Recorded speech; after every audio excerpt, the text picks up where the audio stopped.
welcome guys. Hello, hello. Gummy Nerd Clusters, the unofficial sponsor of Real Talk with Miss Sparkle.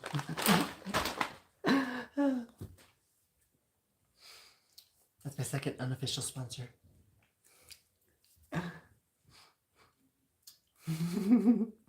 Hey there, how's it going? Hi, John. Welcome, welcome, welcome. Welcome, guys. Just waiting for the crowd to roll on in. Second like done. Congratulations. Yay. Get those likes out there, right? Got India in the house. I do get a lot of India when I do things this late. Like anything from like now until 4 a.m. Everyone who responds to me are like from India. The vast, yeah, but no, yeah, literally everyone.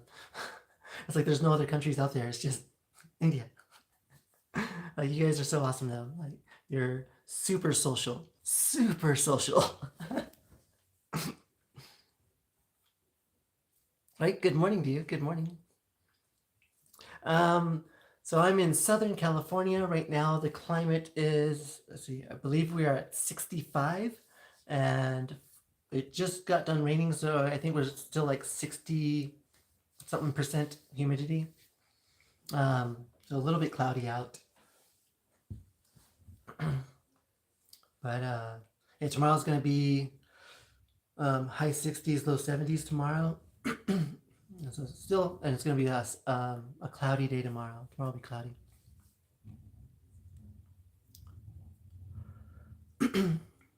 Who's from Germany? No, I've never said I was from Germany. There was a person who was on the live from Denmark, and we were talking about Dutch, and I was trying to understand what they were saying. And I was saying that like, like the Norse languages are fairly similar because they're all branches of Old Norse English, or Old Norse, not English but Old Norse. So you got Netherlands, Finland, Denmark, Holland, and Germany and Austria. They all have very similar dialects in their speech.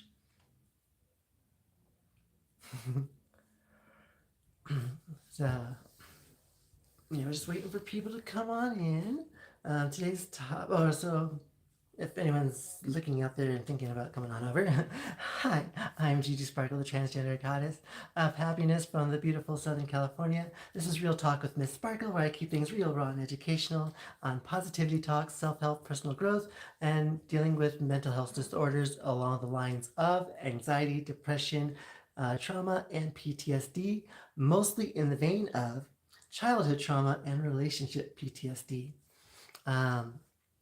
So I'll go over different topics, like and give different book suggestions to help you grow as a better person, and hopefully help you understand things better, to have a higher emotional intelligence to deal with situations better, and to smile through adversity. Today's topic is narcissistic parenting.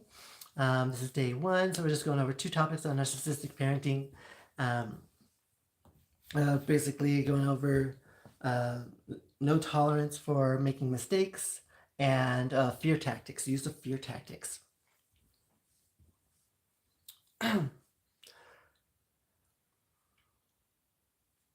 Cool.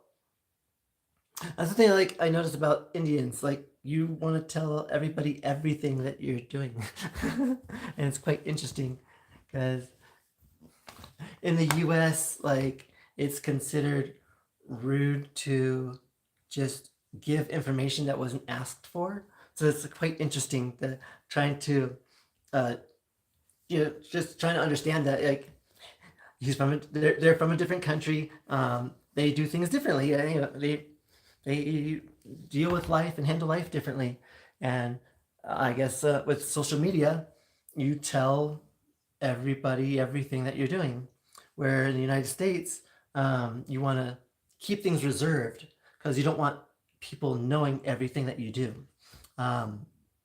Because when you tell people everything, you give them power and they will use it against you. And so like, so yeah, so it's quite different, very, very, very, very different. Like you guys obviously don't have any fear of your, what you say being used against you. And it's actually really good. Because realistically, you should be comfortable to just talk and express yourself. But yeah, it's not the case in the United States.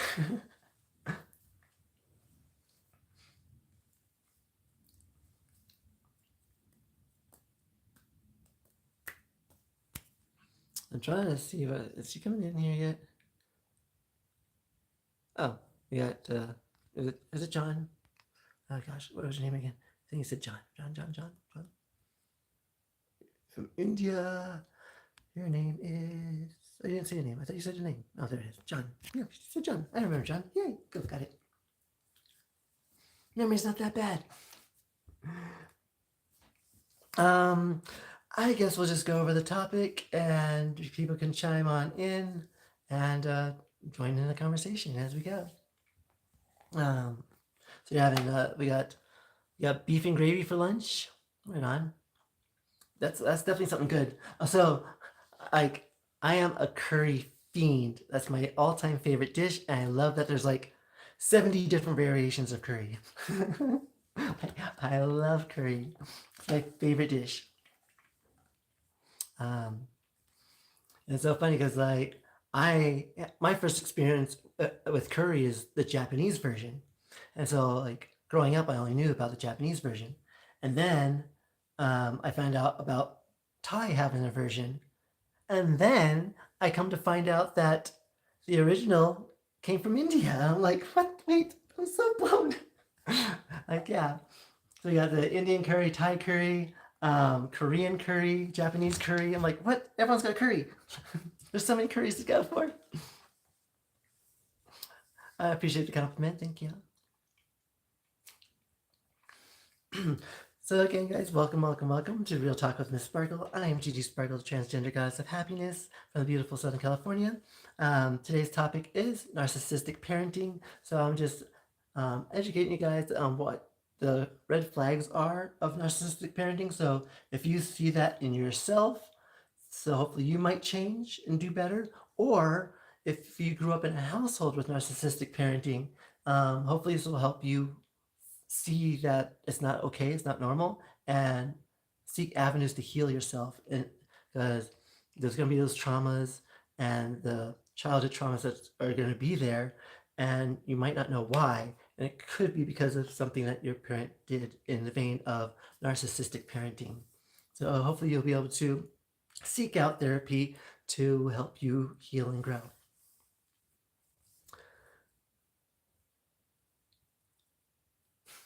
I don't know what a flying squad is, but thank you.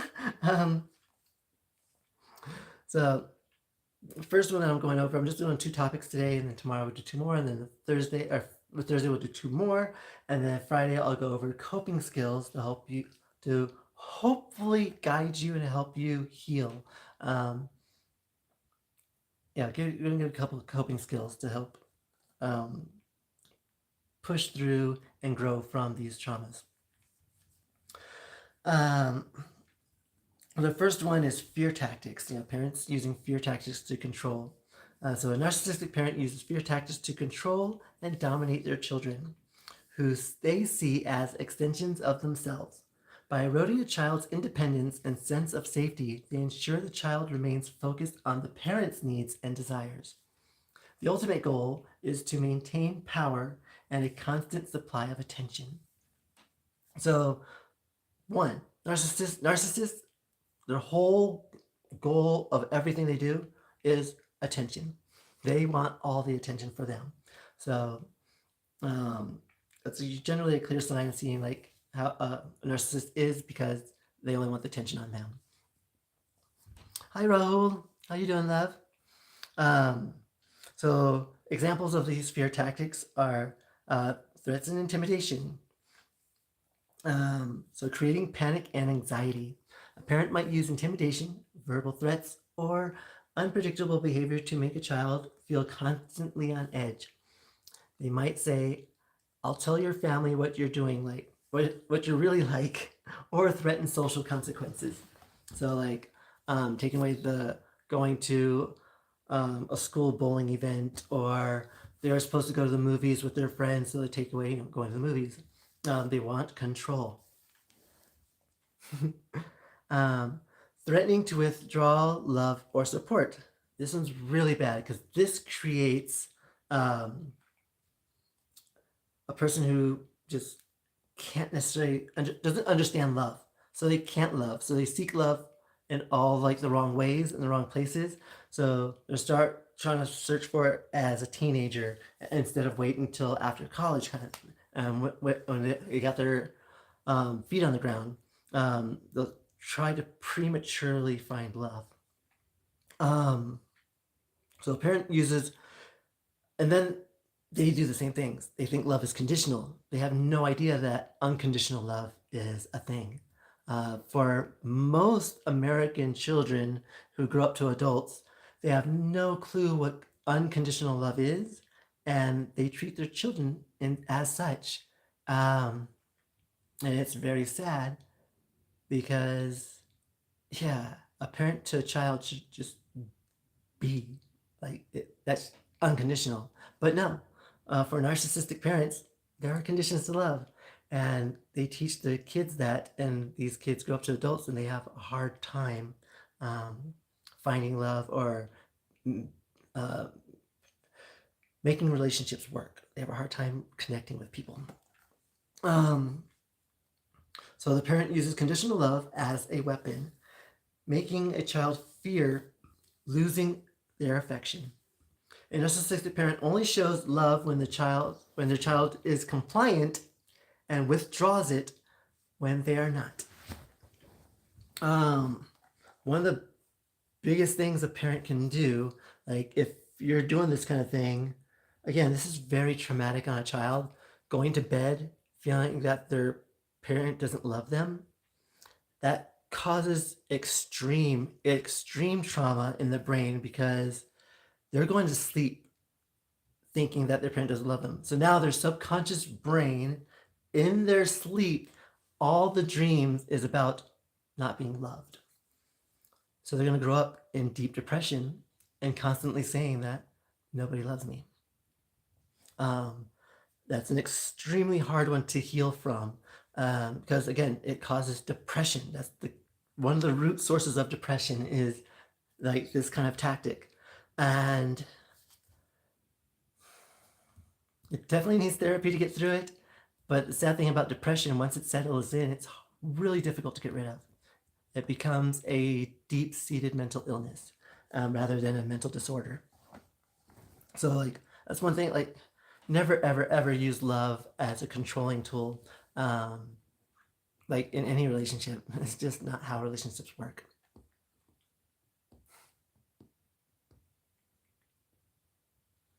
What are you talking about, Rahul? Open that SIB? What's a SIB? I don't know what you're talking about. Threatening self-harm. In extreme cases, a narcissistic parent may threaten suicide if their child does not comply with their demands. This is a form of emotional blackmail designed to create immense fear and guilt. So again, like these ones are really deep-seated trauma for children. Rahul, you're being extremely inappropriate. That is not acceptable. This is a live stream on YouTube. That is not okay. You should be more mature than that than to ask for something that's inappropriate.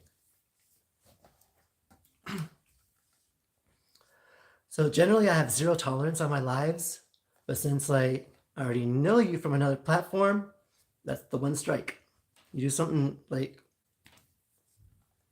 disrespectful again, and you will be banned from my channel.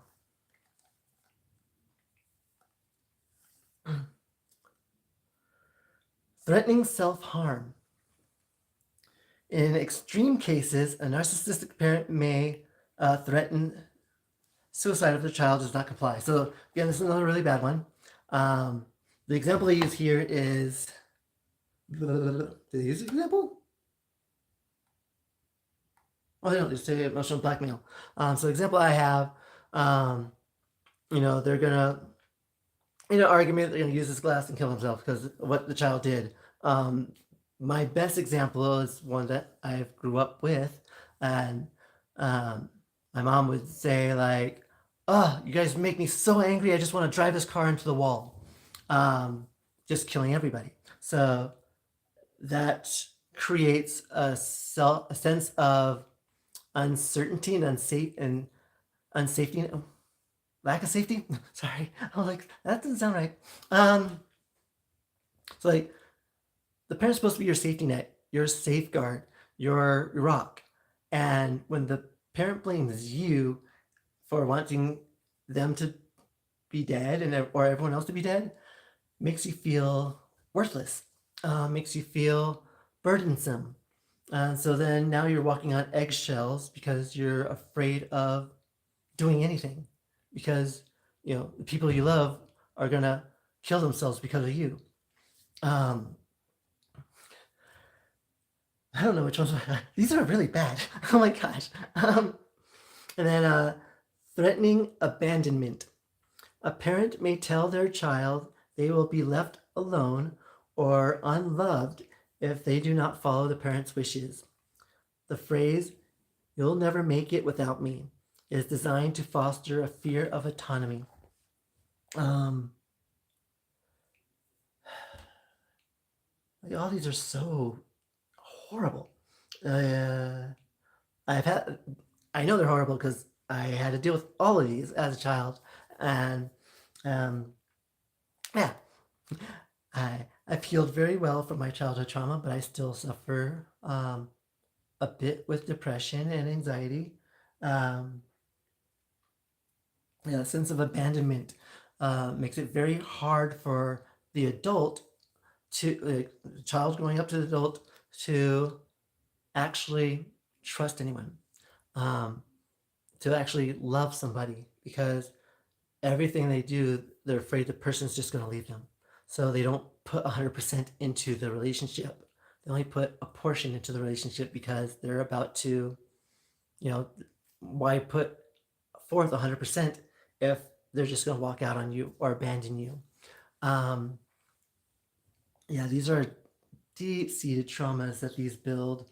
I didn't realize how bad this one is when I did this on TikTok, but this is really, really bad. I told you, Rahul, you're disrespectful one more time, you are banned. So, bye.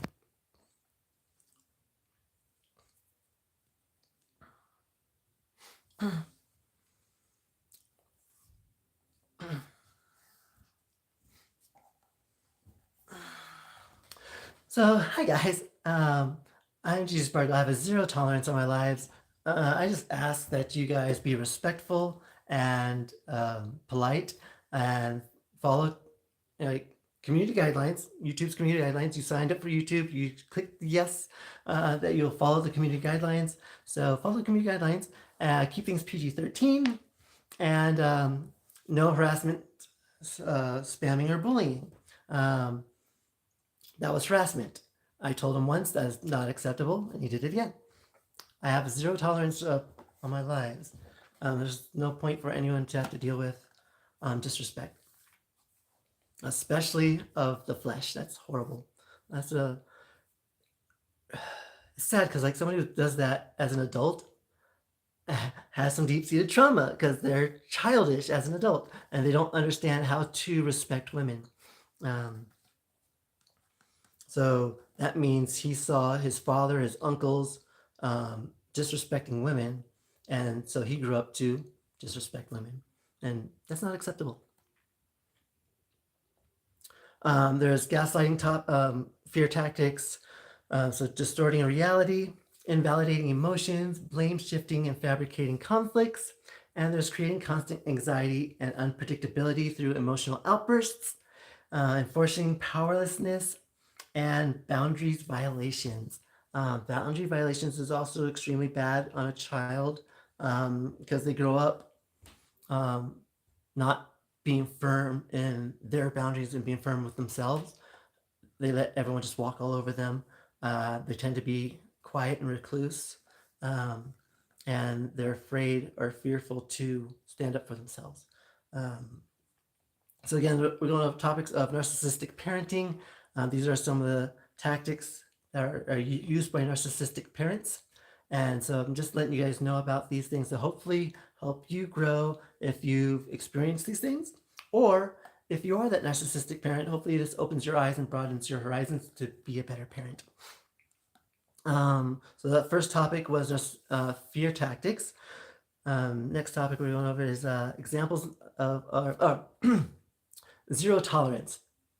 So a parent just zero tolerance for any mistakes or disobedience.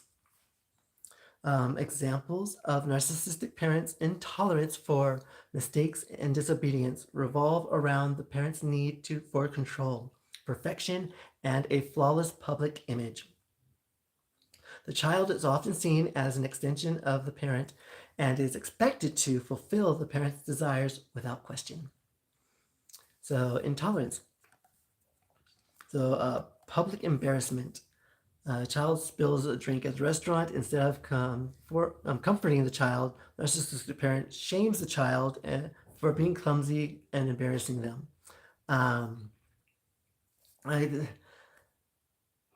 So it's just a spilled drink. There's no reason to cause a scene. The person who's making themselves embarrassed is them, because they're the ones yelling and screaming and making themselves look bad. In their mind, like, it's the child's fault, so the child thinks it's their fault because the parent's yelling at them, when in reality it's just a simple mistake, an accident, and it's just a spilt drink. You can easily just clean it up and get a new drink. It's not a big deal. You do not have to blow it out of proportion. You do not have to make the child feel horribly for spilling a drink.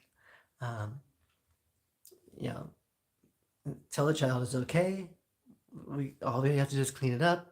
The child learns a skill to clean up after themselves, and they understand that making a simple mistake is not the end of the world. Academic pressure.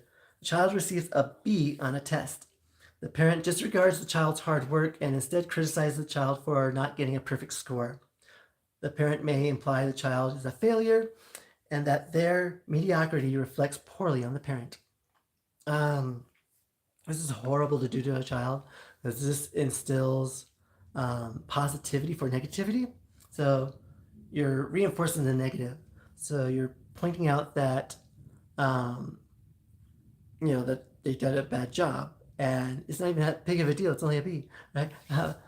So one great example I like to use a lot is from Jack Canfield, from the Success Principles. One of my favorite books for personal growth and parenting. Like, he has a lot of good points in the book for raising positive children, and he points out that his parents always focused on the negative. It's something that happened in the United States since like the 1940s all the way through. Like all these narcissistic parenting tactics were kind of the norm here in the U.S. So, but they're extremely detrimental to the mental state of the child going into an adult. So, like, the example he gives is like, he has 5 A's and 1 B, and of course, the dad yells at him for the B and calls him a failure, an idiot, just stupid, and so now the kid, just focuses on the B and starts like tearing themselves down and hating themselves. And in reality, the better solution would be focus on the negative first and end with the positive. So of course you're going to focus on the B, but talk to the child, figure out what was going on. You're like, hey, what happened here? Like, did you miss homework? Did you miss a test? Are you not understanding something? Is there something that I can help you with to help you understand it better? Or are you just not interested? If you're not interested, let it go. It's not a big deal. It's a B. It's still a good grade. It's a C. Whatever they get, it doesn't matter. It's just a grade. Their emotional state and their happiness matters more than what a score is going to tell. They're not interested. You can't make them interested. Don't try to force them to be interested. People's minds work differently, and people have different skills and things that they like. If they're not interested, just let it go. You're just going to have, no, that's the one class they're not going to get a good grade on. And then move on to the positive stuff, all the A's, and you're like, great job. Like, how did you accomplish this one in this class? How did you accomplish it in that class? Like, were any of them hard? Is there any way I can assist? Offer your assistance. It shows that you're supportive of them, and it builds a bonding moment with your child.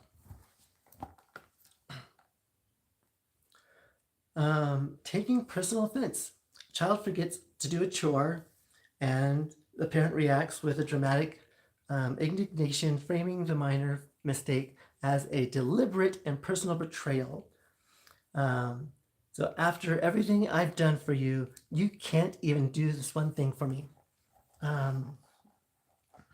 That one causes not so much like a trauma. It's a minor thing, but it can build to something more if it keeps building up or it keeps getting pointed out.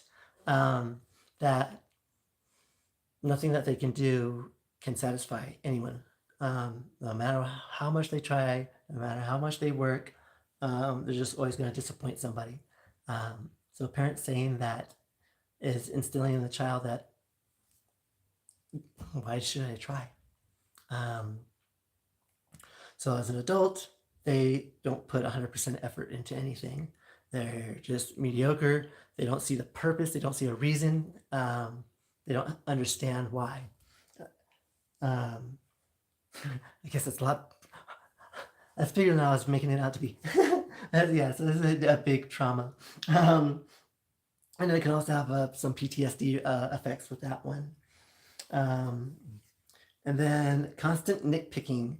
In a narcissistic parent's home, children are criticized for the smallest human error, such as putting a dish in the wrong cabinet or not folding laundry perfectly. So the bad thing about those is that puts a child in a state of walking on eggshells. They feel like nothing they can do is good enough. And they're always going to be criticized. So the best thing to do is to take things as a learning opportunity, a coaching opportunity, not as a scolding opportunity, not as a punishment. They put the plate in the wrong spot. Is it really a big deal? No. So bring the child over, talk to them, be like, hey, this plate, I like this plate over here with the other plates. It just makes it easier to grab them all together at the same time. And like, it just helps me if it's in the right place. So just wanted to point out, this plate goes over here, okay? And so coaching moment, talk with the child. With the folding creates a huge bonding moment, the opportunity to build something with your children that they'll remember for the rest of their life. So you don't yell at them for being stupid and not being able to fold the clothes. Again, it's a coaching opportunity. Be like, hey, I see, like, great job. You tried. I love the effort. Come here. Let's fold these together. I'm going to show you how to fold the clothes. And show them how to fold a shirt. Show them how to fold pants. They're going to remember sitting down on the floor, folding clothes with you till they die. If they have siblings, they're going to be sitting there after mom passes away and be like, oh my gosh, remember that moment when mom sat down with us and folded the laundry and showed us how to fold clothes? And they're like, oh my gosh. Like, it's a loving moment that they will never forget. So don't yell at them and scold them for not being able to fold things properly. Use it as a bonding moment. So tomorrow we're going to go over some more topics on narcissistic parenting. Again, these are things just to help broaden your horizon and see that maybe you grew up in a narcissistic household and you are experiencing some of these traumas, or you've experienced some of the reactions and you are doing the same thing to your kids. It's an opportunity to change, to break that generational trauma, to be different, to be better. And hopefully your kids can heal now when they're younger and not have that trauma when they're older. Yeah. So thank you guys very much for joining me. Appreciate you guys. I'll be back on tomorrow going over the other 2 topics. I am Gigi Sparkle, the Transgender Goddess of Happiness. Remember, guys, keep that spark of kindness in your heart. Give someone a compliment. Anyone a compliment. Any little compliment will do. Not only does it bring joy to their heart, it also brings joy to your heart as well. Get a minimum of 12 hugs in each and every day. Not only does it bring joy to yourself, it builds self-confidence within yourself in your inner circle, but especially in the little ones. It helps them know that they are loved, and it builds self-confidence in them. And don't forget to tell your loved ones that you care about them. You don't know when that last moment you were with them will be the last. So even if you're angry with them, swallow your pride, give them a hug, and say, I'm still upset with you, but I love you. And most importantly, don't forget to tell yourself that I love you. Look in the mirror each and every day, look into your left eye and say, I love you. I'm Gigi Sparkle, Transgender Goddess of Happiness, and I'm sparking out. Bye.